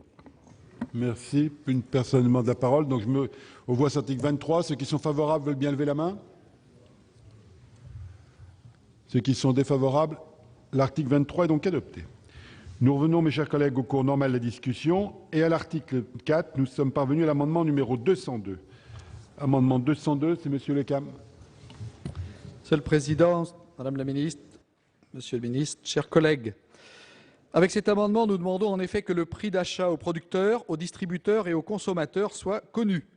Nous demandions initialement un triple affichage qui avait été rejeté au motif de son coût et de la complexité de sa réalisation matérielle. Même si nous ne partageons pas ces arguments, nous en tenons compte ici et nous demandons simplement que les moyennes et grandes surfaces tiennent ces informations à disposition des clients. De plus, nous renvoyons à un décret la détermination des biens de première nécessité pour lesquels cette obligation s'imposerait. Merci. Avis de la Commission. Il s'agit d'informations privées relevant de contrats privés. Il ne restera plus grand-chose des secrets des affaires si l'on adopte cet amendement. Par ailleurs, on a créé un observatoire des prix et des marges qui est censé faire ce travail dans des conditions de confidentialité acceptables. Donc, je ne peux que donner un avis défavorable. Avis du gouvernement, Monsieur le Ministre. Même avis. Défavorable. Explication de vote. Je n'en vois pas. Je mets au voie cet amendement 202. Avis défavorable de la Commission, défavorable du gouvernement. Ceux qui sont favorables veulent bien lever la main. Ceux qui sont défavorables, il n'est pas adopté. Je suis saisi de 3 amendements en discussion commune. Le 225 présenté par le gouvernement, Monsieur le Ministre. Merci, Monsieur le Président, Mesdames et Messieurs les sénateurs. Je vais présenter cet amendement 225 qui revient sur la question du paiement des parkings et puisque vous avez mis en place une tarification à la minute, que nous souhaitions revenir sur le principe d'une tarification au quart d'heure. Le grand acquis, de toute façon, quel que soit le choix qui sera fait par votre Assemblée, c'est que demain, 15 minutes stationnées, ce sera 15 minutes payées, ou ce seront 15 minutes payées. Et quand on se retrouvera dans la situation de faire 1h10 de stationnement, on ne paiera pas 2 heures, mais on paiera 1h10 ou 1h15 en tout état de cause, grâce à l'action qui aura été celle de ce gouvernement, mais aussi des parlementaires. Nous ferons en sorte que dans les 600 000 places de stationnement payantes dans les parkings, les Français aient un tarif qui soit plus conforme à leur durée réelle de stationnement. Pourquoi préférons-nous le paiement au quart d'heure au paiement à la minute? Principalement pour 3 raisons que je voudrais évoquer devant vous. D'abord, les investissements qu'ils seraient obligés de consentir toutes les sociétés qui gèrent une concession de parking en changeant à peu près la quasi-totalité des machines pour faire en sorte qu'on puisse payer et faire l'appoint avec des pièces en centimes d'euros. Deuxième argument, le fait que le paiement à la minute risque de pousser un certain nombre d'automobilistes dans les parkings à vouloir grappiller une dernière minute pour payer moins au moment de la sortie du parking quand ils payent avec leur carte de crédit, et on risque d'avoir là parfois des comportements qui peuvent être dangereux au volant. Et enfin, en raison des hausses tarifaires qui pourraient être induites par un tel paiement et répercuter des concessionnaires vers les collectivités locales, c'est la raison pour laquelle nous privilégions le paiement au quart d'heure. Très objectivement, en termes de gain de pouvoir d'achat, la minute ou le quart d'heure pour les consommateurs, ce sera tout à fait marginal. L'essentiel est le fait que, en passant du paiement de l'heure au quart d'heure, on est déjà là des gains de pouvoir d'achat tout à fait importants. Je rappelle grosso modo qu'on se retrouve dans des différences de paiement à l'heure en France qui vont de quelques dizaines de centimes dans certaines villes de province à 5 € de l'heure parfois dans une grande ville comme Paris, et 5 € de l'heure. Si on peut effectivement, peut-être même 8, mais je crois que c'était 5 maximum, moi. Mais merci de l'information, Madame Procaccia. En tout état de cause, ça permettra de réduire considérablement la note pour les Français. Ce sera donc de toute façon un acquis. Je rappelle qu'après, il faut mettre en place des mesures qui soient les plus effectives possibles, très concrètement, pour celles et ceux qui d'ailleurs font stationner leur voiture dans un parking. Je pense qu'ils se rangeront à l'argumentaire du gouvernement qui privilégie le paiement au quart d'heure plutôt que le paiement à la minute. En tout état de cause, quel que soit le choix que vous ferez, les Français y gagneront. Merci. Amendement 354, monsieur le rapporteur. Moi, je suis, à titre personnel, bien sensible à l'argument du ministre. Toutefois, la Commission a proposé de rétablir la tarification minute votée en première lecture, donc je donnerai un avis défavorable à cet amendement. Voilà. D'accord. Merci. Et l'amendement 233 rectifié bis, monsieur Dallier.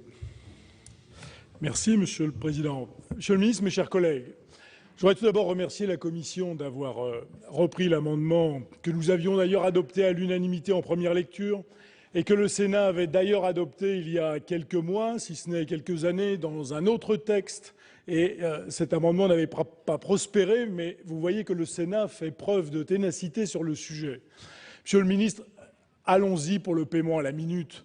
Franchement, il n'y a pas de raison de venir au quart d'heure, il n'y a pas de difficulté technique en matière informatique, qu'on ne vienne pas nous expliquer que les investissements vont être colossaux si on descendait du quart d'heure à la minute. Tout ça, ce ne sont pas les arguments que l'on peut entendre. Sur le comportement irresponsable des automobilistes pour grappiller une minute, c'est aussi vrai pour le quart d'heure ou aussi vrai pour l'heure entière. Franchement, tous les moyens sont là pour facturer exactement le temps consommé.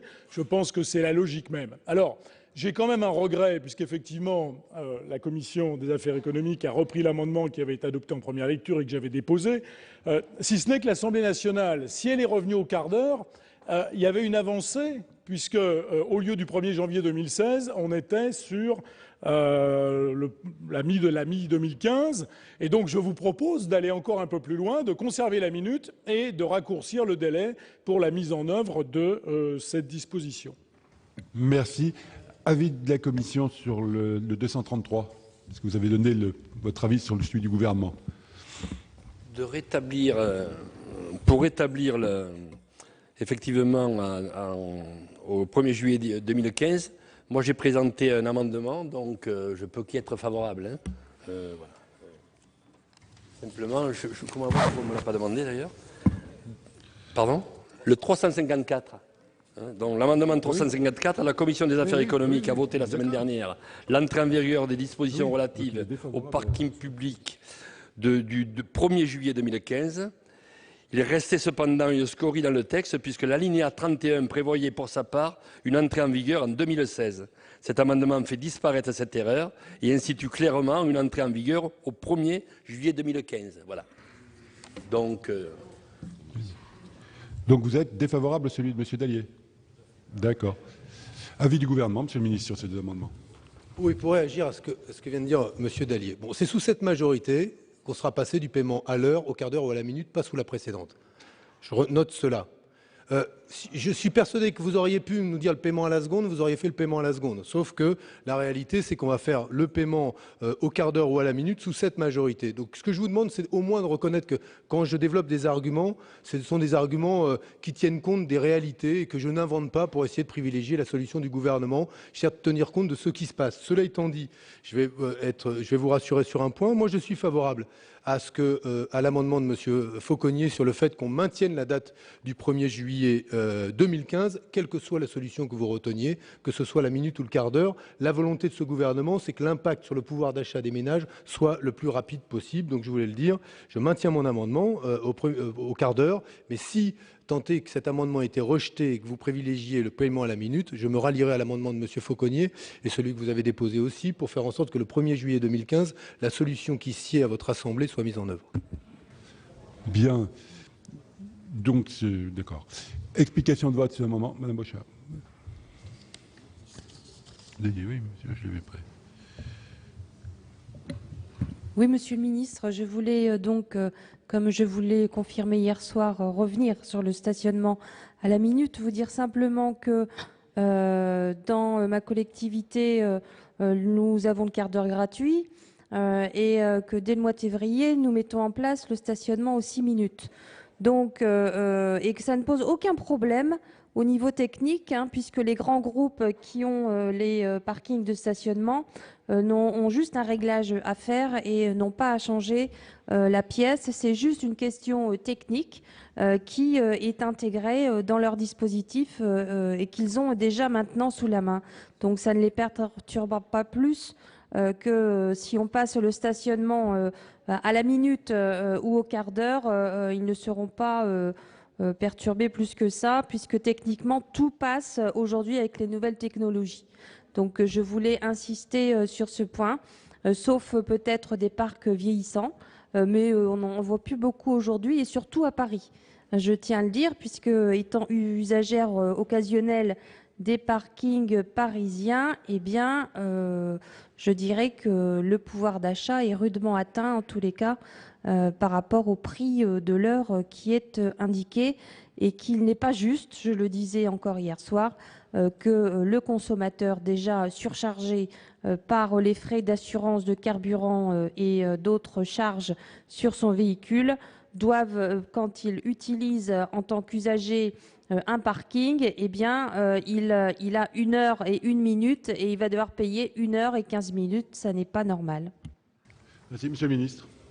Juste une précision pour Madame Bouchard, de façon à ce que le sache. Aujourd'hui, selon la profession elle-même, 52% des paiements dans les parkings se font encore en espèces. Mais vous avez raison sur le fait qu'aujourd'hui, la plupart du temps, en tout cas dans beaucoup de cas, 48% des cas, c'est avec la carte de crédit que l'on paye son parking, mais encore 52% des cas sont des paiements en espèces. Ça n'enlève rien à votre argumentation et à sa justesse. Moi, je vous donne la position du gouvernement. Après, vous voterez ce que vous souhaitez. Mais en tout état de cause, si le Sénat le souhaite, effectivement, demain, 17 minutes stationnées, ce sera 17 minutes payées, pas une de plus, pas une de moins. Monsieur Dallier. Monsieur le Président, Monsieur le Ministre, n'en faisons pas une affaire gauche-droite de grâce. Je voulais simplement rappeler la constance du Sénat sur le sujet. Mais je voulais simplement vous raconter quelque chose. Lorsque le Sénat, en première lecture, a voté cet amendement, le lendemain matin, sur une grande radio périphérique, dont le nom se prononce en 3 lettres, un célèbre chroniqueur qui a un fort accent du Sud-Ouest a parlé du stationnement à la minute. Et il ne devait pas savoir ce que faisait le Parlement, parce qu'il s'exprimait pour dire qu'il était scandaleux que depuis des années, on ne puisse pas payer à la minute, etc. Et savez-vous quel est l'argument qu'il a avancé pour expliquer que jamais les parlementaires ne le feraient? Il a tout simplement dit sur cette antenne à 7h50 ou à peu près, comme ils sont tous copains comme cochons avec les grands groupes de stationnement, ils ne le feront pas. Vous m'avez bien entendu, mes chers collègues. Il a dit cela. Je l'ai tweeté, je me suis adressé à lui, il n'a pas daigné répondre. Mais voilà ce qui se dit. Alors, minute ou quart d'heure, on avait choisi la minute, restons sur la minute, ne serait-ce que pour démontrer à ce célèbre chroniqueur que le Sénat fait respecter ses positions. Merci. Monsieur le rapporteur. On ne va pas passer plus de 15 minutes ou une minute sur ce sujet. Ceci étant, moi je constate, et quelle que soit la décision qui sera prise, mais je souhaite bien entendu que nous revenions au texte initial. Moi je suis ravi que le gouvernement ait pu proposer ce texte et que, à partir du 1er juillet 2015, les usagers soient mieux respectés qu'ils n'étaient antérieurement. Donc voilà ce que je voulais dire. Et merci au gouvernement. Monsieur Cornu. Oui, moi je suis d'accord qu'on fasse à la minute et au 1er juillet 2015, mais je me pose simplement une question. Lorsqu'il y a des contrats qui ont été signés entre la collectivité et le concessionnaire, et que ces contrats parfois ont une durée de 6, 9 ans, etc., comment la loi, la force de la loi va pouvoir faire vis-à-vis de ces contrats? Parce qu'il ne s'agit pas que nous sommes des parlementaires, nous devons légiférer, on a la volonté d'arriver à la minute, comme le disait notre collègue Dallier, et d'arriver le plus vite possible. Mais il ne s'agit pas de contenter tous les usagers des parkings et puis qu'ils soient déçus parce qu'on ne pourrait pas le mettre en place à cause des contrats signés. Moi, je voudrais savoir, Monsieur le Ministre, comment ça se passe, parce que notre volonté politique, elle est réelle, elle est sur tous ces bancs, de le faire au 1er juillet 2015. Est-ce que c'est vraiment possible de dénoncer tous les contrats en cours qui ont été faits avec une durée beaucoup plus longue? Merci. Monsieur le Ministre. Bonne question, monsieur le sénateur. La raison pour laquelle nous avions prévu au départ un délai plus long, c'était le temps de pouvoir renégocier tous ces contrats. Il y en a à peu près 2000 en France, qui supposent d'être tous renégociés étant donné le nouveau terme de la loi. Le pari que nous faisons, c'est que d'ici désormais, donc le 1er juillet 2015, la totalité de ces 2000 contrats pourront être renégociés. En même temps, très honnêtement, les concessionnaires on pourra pas forcément très envie de perdre les concessions dont ils disposent et s'inscriront dans la logique qui est celle de la loi. Ce qui veut dire aussi que pour certaines collectivités, ça va faire quelques contrats à renégocier, mais on peut supposer que les plus grandes ont les services pour les renégocier aussi. Donc moi, je vais... Très honnêtement, au départ, le délai était plus long. Sans doute cela aurait-il donné plus de souplesse. En même temps, on ne peut pas toujours retarder les signaux en termes de pouvoir d'achat. Nous considérons à cette étape que 1er juillet 2015, ça nous laisse quand même 1 an et demi. 1 an et demi pour renégocier les contrats. Admettons qu'avec les élections municipales, pour être très honnête, ce n'est pas avant les élections municipales qu'on va le faire, mais après, ça laissera 1 an utile pour le faire. On devrait être en situation de pouvoir permettre en France de renégocier ces contrats et de faire en sorte que le paiement au quart d'heure ou à la minute, puisque vous n'avez pas encore voté et que la loi n'est pas encore définitivement adoptée puis promulguée, mais en tout cas, ce paiement soit mis en œuvre. Merci. Monsieur Raoul. Je voudrais répondre à notre collègue Gérard Cornu concernant les délégations. Les souvenirs que j'en ai par expérience de négociation de délégations avec des concessionnaires, c'est qu'il est souvent prévu qu'il y ait une rétribution juste du délégataire et que c'est la collectivité qui fait le delta entre les charges et les recettes. Et donc si les recettes diminuent éventuellement au profit des usagers, c'est bien la collectivité qui, de par le contrat même de délégation, l'assume. Je ne suis pas sûr même qu'il y ait besoin d'un avenant au contrat de délégation. La plupart du temps, c'est prévu dans les fluctuations de recettes. Merci. Monsieur Berry-Debat. Je suis bien entendu d'accord avec l'amendement qui nous est proposé et qu'on vient de rétablir, dont le paiement à la minute. Mais m'interrogeant moi-même et faisant écho aux interrogations de notre collègue Cornu, je suis en train de me dire, est-ce que demain, avec cet amendement que je soutiens, est-ce qu'on ne va pas quand même voir une augmentation du prix du stationnement? Parce que font les gestionnaires de parking? Ils sont partis, ils ont un compte de résultats qui, sur l'histoire, je dirais, de la fréquentation, établissent un prix. Je me demande si demain, avec cette mesure, qui est une mesure pour le consommateur, on ne risque pas à terme d'arriver à une mesure où ça comptera la même chose. Voilà, c'est une question que je me pose, parce qu'on connaît quand même comment fonctionnent toutes les entreprises, et plus particulièrement cette entreprise-là. Mais même la collectivité, peut-être la collectivité sera peut-être à même... Voilà, il y a des seuils de rentabilité ou d'équilibre. C'est une question que je me pose, mais ça n'empêche pas de voter avec beaucoup de détermination l'amendement qui nous est proposé. Merci. D'autres explications de vote? Je n'en vois plus. Donc je vais mettre aux voix l'amendement 225 du gouvernement qui a un avis défavorable de la commission. Quels sont ceux qui sont favorables à cet amendement du gouvernement? Ceux qui sont défavorables?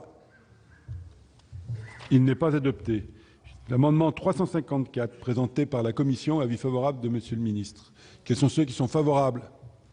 L'avis de la commission. Ceux qui sont défavorables? L'amendement est adopté, donc par résultat, le 233 tombe. Je suis saisi l'amendement 293, Madame Procaccia. Merci, Monsieur le Président. Je vais présenter les trois amendements 293, 280 et 281, puisque tous les trois portent sur les remboursements des taxes d'aéroport pour les voyageurs qui voyagent naturellement en avion. Dans un aéroport, on voyage rarement autrement. Alors, tout d'abord, un préalable, c'est que je me réjouis, comme l'a d'ailleurs fait le syndicat national des agences de voyage, que l'Assemblée nationale ait étendu le remboursement des redevances des transporteurs aériens aux agences de voyage. Il faut savoir qu'en France, 50%, même un peu plus, des billets d'avion sont souscrits par les agences de voyage. Or, dans les dispositions qui ont été votées à l'Assemblée nationale et au Sénat, le remboursement des taxes d'aéroport qui existait théoriquement déjà ne s'appliquait qu'aux ventes sur Internet, c'est-à-dire que ce sont les personnes qui n'ont pas Internet ou qui maîtrisent beaucoup plus difficilement l'outil informatique qui pouvaient en bénéficier. Donc je crois que c'est une réelle avancée. Alors, dans ma modeste approche de consommateur averti, je crois, je vous propose trois amendements.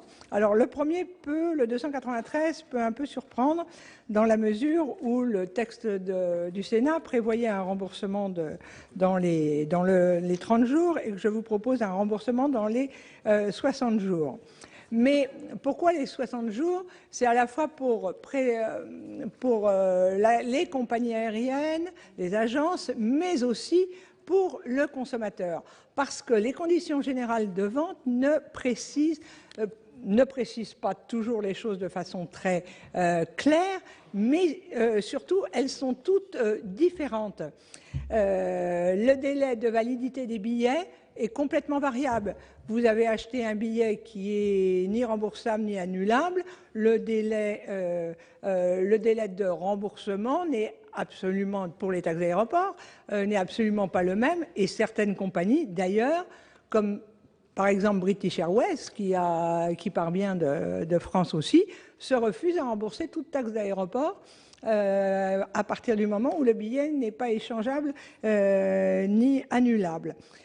D'autres billets sont valables 1 an et effectivement, on peut avoir pendant 1 an la possibilité de rembourser. Or, quand le texte original propose à partir de la date de la demande, eh bien la demande, quelle est la preuve que la demande a été faite? J'en reviens à ce que Monsieur le ministre connaît sur le problème de la preuve en matière de lettres. Eh bien là, qui prouvera que le mail que l'on a envoyé ou que la lettre que l'on a envoyée à l'agence pour demander le remboursement des taxes est bien arrivé. On ne demande pas une lettre recommandée avec accusé de réception. On envoie un mail et tous les boîtes mail n'ont pas d'accusé de réception. Donc je pense que de pouvoir préciser la date de l'invalidité du titre est une précaution, et en rajoutant, en doublant le délai, ça permet aussi aux compagnies qui devront le rembourser d'avoir un peu plus de délai. Donc c'est bien, cet amendement-là est bien dans un souci de protection, je dirais, du consommateur avant tout, et éventuellement des opérateurs. L'amendement 280 et le 281. Pourquoi le 280 propose de revenir sur le sans frais? Tout simplement parce que j'ai personnellement du mal à comprendre pourquoi, lorsqu'on fait une demande par Internet, le remboursement, c'est gratuit, et pourquoi, quand on passe par une agence, ça ne serait pas gratuit. C'est quand même la même démarche. La même démarche, tous les billets maintenant sont informatisés. Je n'ai pas le souvenir, où que ce soit dans le monde où j'ai pu aller à titre personnel ou professionnel, qu'on n'ait pas eu des billets informatisés. Donc je ne comprends pas pourquoi il y a ce délai. Mais, sachant que la Commission des affaires économiques a donné un avis favorable au 281, je ne resterai pas sur l'amendement précédent. L'amendement 281 vise à remplacer le pourcentage de 20% par le pourcentage de 10%. Il faut savoir qu'en France, les taxes dites d'aéroport sont parfois 40% du prix d'un billet. C'est quand même assez énorme. Je ne sais pas combien de billets sont annulés. J'ai essayé de chercher à peu près partout. Est-ce que c'est marginal ou c'est pas marginal? Aucune idée, et j'ai pas réussi à obtenir plus d'informations. Mais quand on parle de taxes d'aéroport, faut savoir ce dont on parle, parce que le remboursement, c'est pas l'intégralité des taxes d'aéroport. Il y a des taxes qui sont perçues par l'État, il y a les taxes de l'aéroport, il y a les taxes au profit de la compagnie, par exemple, qui s'appelle YK, où la plupart des compagnies ne remboursent pas, parce que c'est la taxe surcharge. Il y a une taxe XT de sécurité. J'ai une liste complète de toutes les taxes. Or, quand on demande le remboursement des taxes d'aéroport, eh bien, j'ai regardé un peu sur les forums, c'est assez effarant. Sur des taxes d'aéroport de 380 €, par exemple, le passager est remboursé 34 €. Sur un autre de 317 €, 59 €, auquel d'ailleurs l'agence va demander 20 ou 30 € de frais de dossier pour le remboursement. Donc il va toucher 29 € sur 317 € de taxes.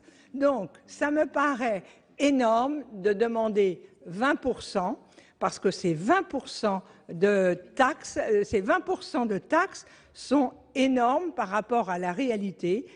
Prenez 400 €, 20%, il ne reste plus rien. C'est-à-dire que vous irez sur les forums et vous verrez que des gens se font rembourser 5 € sur 317 ou 400 € de frais. C'est la raison pour laquelle j'ai souhaité diminuer ce montant.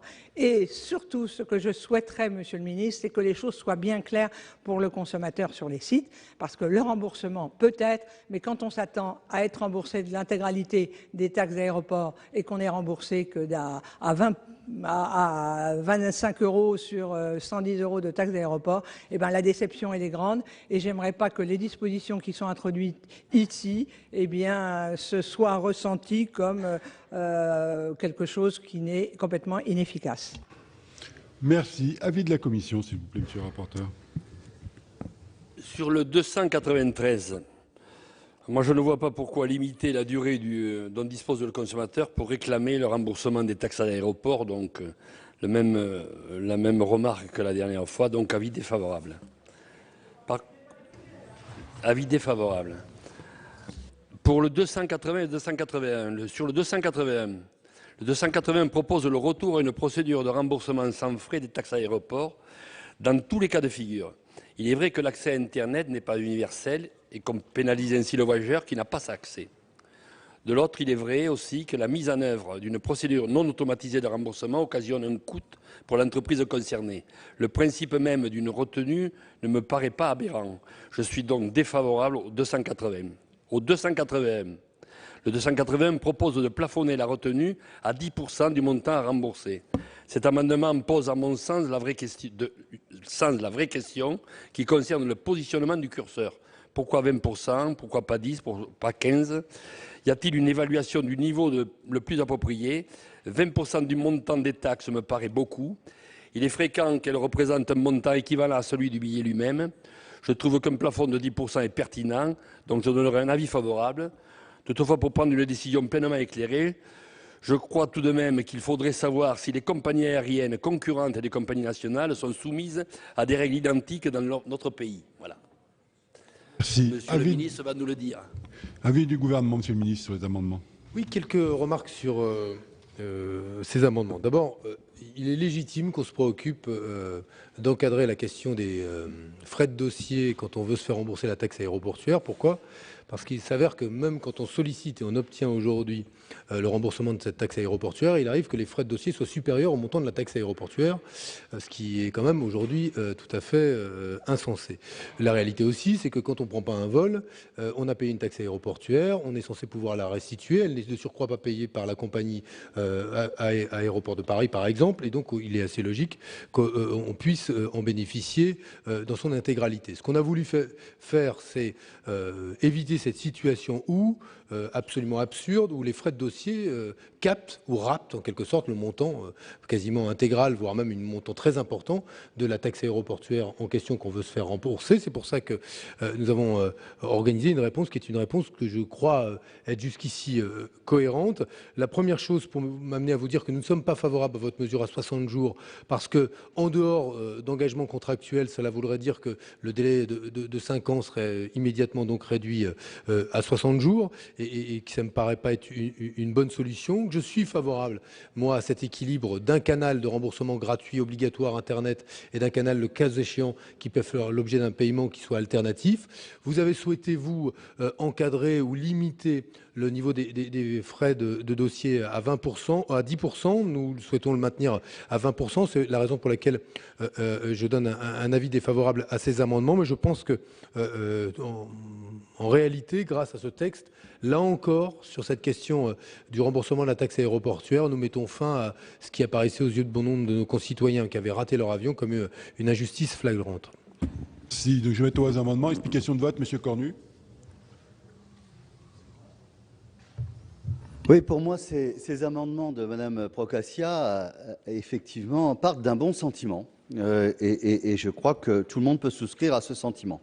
Le seul problème, et d'ailleurs le rapporteur l'a un peu évoqué, les compagnies aériennes, il y en a des françaises, donc le Parlement français pourrait effectivement légiférer sur les compagnies françaises, mais pour les autres compagnies européennes et internationales, ça ne s'appliquerait, la législation française ne s'appliquerait pas, bien sûr, et donc je pense qu'il pourrait y avoir à partir de là une distorsion de concurrence par rapport aux compagnies françaises, par rapport aux compagnies européennes. Je pense que dans ce cadre-là, le minimum qui pourrait être fait, ce serait plutôt d'avoir une législation européenne, mais en tout cas, il me semble que ce n'est pas de légiférer dans ce domaine au niveau français pour finalement toucher uniquement les compagnies françaises, dont Air France. Eh bien, je pense que ce n'est pas rendre service à une industrie française de l'aéronautique et à une compagnie française.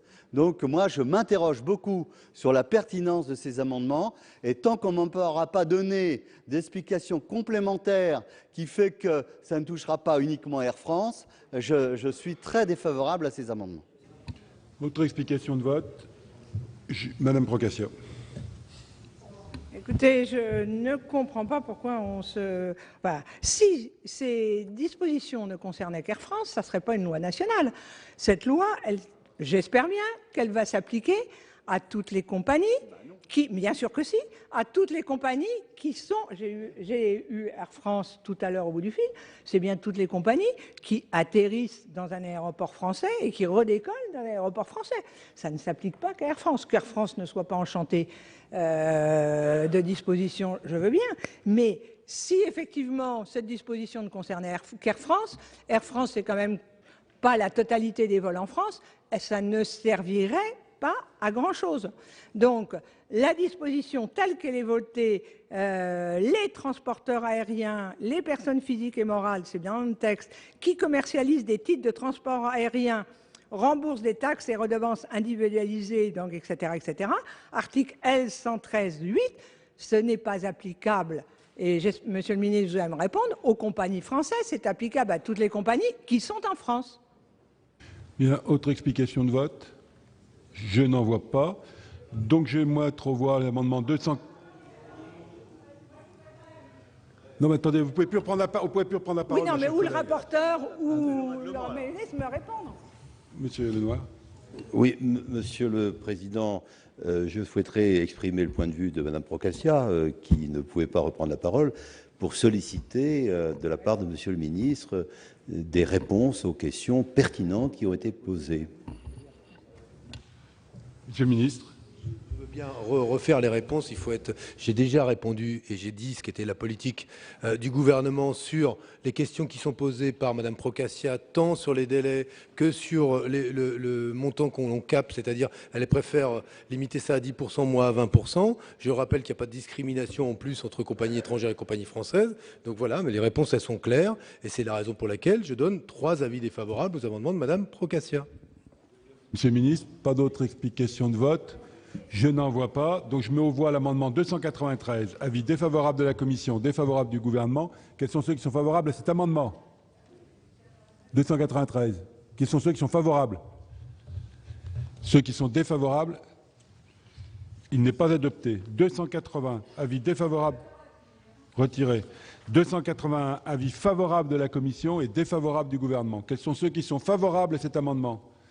Je veux bien lever la main. Ceux qui sont défavorables, il est donc adopté. Je suis saisi d'un amendement 234 rectifié bis. C'est vous, Monsieur Dallier? Oui, Monsieur le Président, Monsieur le Ministre, mes chers collègues. Cet amendement vise à essayer d'encadrer une technique de vente qui se développe de plus en plus. Il s'agit d'attirer le chaland avec un prix d'appel relativement bas, mais figure également un deuxième prix qui est le prix réel de l'objet que l'on va acquérir. En fait, c'est souvent une pratique utilisée notamment pour la vente de téléphones portables. Le prix d'appel est très bas, mais pour que le consommateur puisse se faire rembourser la différence entre le prix qu'il va réellement payer à la caisse et le prix qui est affiché, eh bien, il faut qu'il retourne une preuve d'achat, généralement chez le fabricant du matériel, et il est alors remboursé dans un délai qui est parfois fort variable. Et donc, je vous propose ici de faire en sorte que dans ce cas-là, et pour l'acquisition d'un bien meuble corporel, et lorsque cette acquisition est liée à un contrat de service, ça c'est pour limiter le champ d'application de cet amendement, eh bien c'est tout simplement le vendeur qui prend en charge les éventuelles formalités de remboursement total ou partiel du dit bien pour le client. Et l'amendement précise également que ce remboursement doit intervenir dans les 2 mois qui suivent la date de l'achat. Merci. Avis de la Commission, Monsieur le rapporteur. Sur ce sujet, c'est harmonisation maximale, on n'a pas de marge particulière, donc avis défavorable. Avis du gouvernement, Monsieur le ministre, sur le 234 rectifié bis. Oui, c'est particulièrement frustrant toujours de faire ce type de réponse à un parlementaire, qu'il soit député ou sénateur, mais on est là dans le champ d'une directive européenne et d'harmonisation maximale, ce qui rendrait une législation nationale dans ce domaine parfaitement contradictoire et ce ne serait relevé par la Cour de justice européenne avec le droit européen, raison pour laquelle je donne un avis défavorable. Merci. Explication de vote. Je n'en vois pas, donc je vais mettre aux voix cet amendement 234 rectifié bis. Avis favorable de la Commission, défavorable du gouvernement. Ceux qui sont favorables veulent bien lever la main. Ceux qui sont défavorables, il est adopté. Amendement 235, Monsieur Dallier, toujours. Merci, Monsieur le Président. Monsieur le Ministre, mes chers collègues, il s'agit de donner un délai aux consommateurs, un délai de 7 jours, pour revenir sur la souscription d'un contrat de service qui est associé à l'acquisition d'un bien. Exemple, vous achetez un téléviseur ou un appareil électronique et on vous propose de souscrire un contrat qui prolonge la garantie ou qui offre d'autres services. Et lorsque vous avez souscrit le contrat aujourd'hui, c'est ferme et définitif. Donc, dans la même logique que pour d'autres types de ventes, je souhaiterais effectivement donner un délai de 7 jours aux consommateurs pour réfléchir et pouvoir revenir sur la souscription de ce contrat. Merci. Avis de la commission, monsieur le rapporteur. On est dans la même configuration que tout à l'heure. C'est effectivement de vrais sujets, de vrais problèmes. Mais là aussi, on est en harmonisation maximale, donc je ne vois pas ce qu'on peut faire. Voilà. Donc, avis défavorable. Défavorable. Monsieur le ministre. Oui, je vais faire une réponse complète à Monsieur Dallier, qui, sur le fait d'accorder un délai de réflexion, on est bien sur le 235, hein. Ce délai de réflexion consommateur pour les contrats d'extension de garantie ou contrats d'assurance qui sont proposés par les vendeurs en magasin à l'occasion de vente de matériel électroménager, high-tech, téléphonie, etc. Je vous rappelle que la loi prévoit déjà, en ce qui concerne les garanties, des dispositions destinées à améliorer sensiblement la protection des consommateurs, notamment à l'article 6, avec le renforcement de l'information des consommateurs sur la garantie légale de conformité des vices cachés et la garantie des vices cachés dans les conditions générales de vente des professionnels. C'est une information tout à fait importante. Mais surtout, nous prolongeons de 6 à 24 mois, de 6 mois donc à 2 ans, le délai pendant lequel le défaut de conformité du bien est présumé exister au moment de l'achat, ce qui va rendre beaucoup plus aisée la mise en œuvre de la garantie de conformité qui est de 2 ans par les consommateurs eux-mêmes. Les professionnels ne devront plus proposer des extensions de garantie contractuelles et payantes dont la couverture se confond avec celle de la garantie de conformité qui est gratuite et sera désormais facile à revendiquer pour les clients pendant 2 ans, sous peine de se rendre coupables, les professionnels, de pratiques commerciales trompeuses. Je le rappelle, c'est le texte désormais du projet de loi. Je prends à ce titre, comme ministre en charge de la consommation et ayant la tutelle de la DGCCRF, l'engagement de faire réaliser les enquêtes par les agents de la DGCCRF pour vérifier l'application sur le terrain concrète de cette mesure.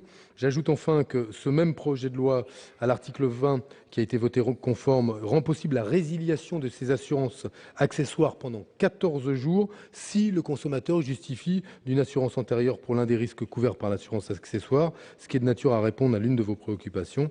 C'est la raison pour laquelle, pour toutes ces raisons, le gouvernement donne un avis défavorable à votre amendement. Nous quittons l'hémicycle du Sénat, mais nous reviendrons sur cette séance dans 24 heures Sénat, le journal à partir de 19h. Mais tout de suite, preuve par 3, l'émission politique de la rédaction de Public Sénat qui reçoit ce soir Brice Hortefeux. Bonne émission et à tout à l'heure, 19h.